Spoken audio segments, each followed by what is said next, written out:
न्यायालय के आदेश के बाद ईओ देवेंद्र कुमार जिंदल ने पुणे चोमू नगर पालिका में ईओ का संभाला कार्यभार।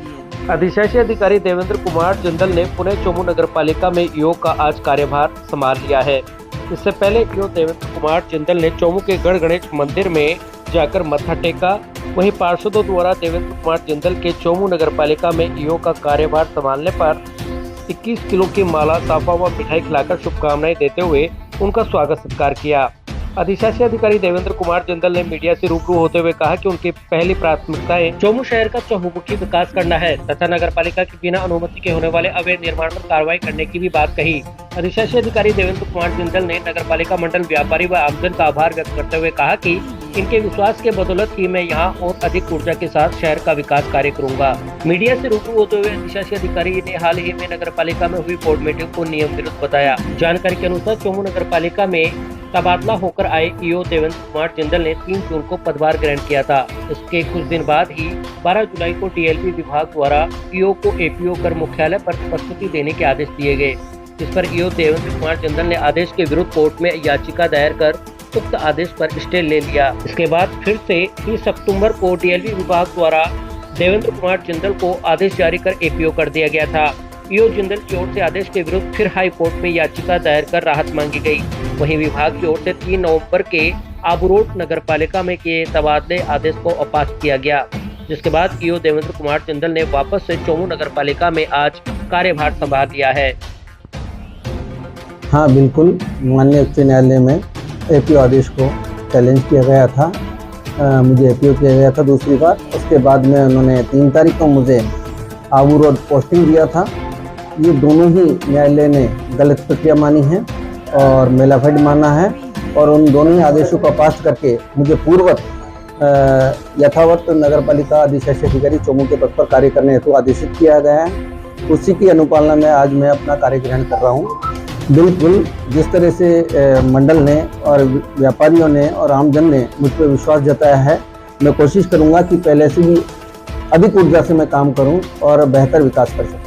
ये मानसिकता का परिचय है कि कुछ भ्रांतियां हैं जिनको लेकर कोई अच्छे कार्य करने पर कोई अवरोध तो होते ही है। कार्य है, साफ सफाई है और जो फ्लैगशिप योजना राज्य सरकार की है और मंडल के सभी वार्डों में समान रूप से और अच्छे से अच्छे निर्णय कराकर अच्छे से अच्छे इम्प्लीमेंट उसका किया जाए और यहाँ की जनता त्रस्त नहीं हो। जिस तरह से यहाँ पर गार्डनों का अभाव है, सड़कों का जिस तरह से बेतरतीब तरीके से यहाँ पर सड़कें खुदी पड़ी है या अच्छे कंस्ट्रक्शन नहीं हो पा रहे हैं या अनियमितताएं जिस तरह से वो आ रही हैं, उनकी बिल्कुल वास्तविक जांच की जाएगी। किसी भी व्यक्ति को त्रस्त होने की जरूरत नहीं है।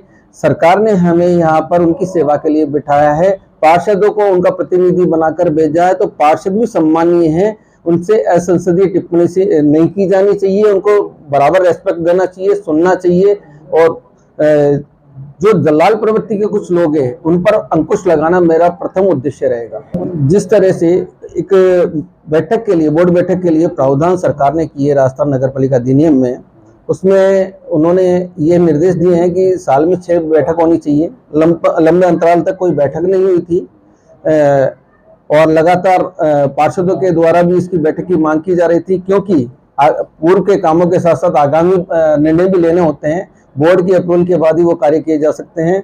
तो इसको लेकर मैंने पत्र लिखा था मेरे का एपीओ के बाद में। ये जो जिस तरह से मीटिंग थी, तो मेरा ये मानना है कि जहां तक मेरी जानकारी है, कनिष्ठ अभियंता को रूटीन वर्क के कार्य के लिए अधिकृत किया जाता है, उसको प्रशासनिक और वित्तीय पावर नहीं होते हैं। इस तरह से उनका मीटिंग बुलाना, अपने अधिकारों के परे जाकर उन्होंने मीटिंग बुलाई है जिसका कोई वजूद नहीं रहता है। मीटिंग जिस तरह से बुलाई है, संचालित की गई है, इसके बारे में मैं राज्य सरकार को लिखूंगा और दोषी जजों से जवाब तलब करके उनके विरुद्ध जो नियमानुसार कार्रवाई राज्य सरकार से अनुमत है वो की जाएगी।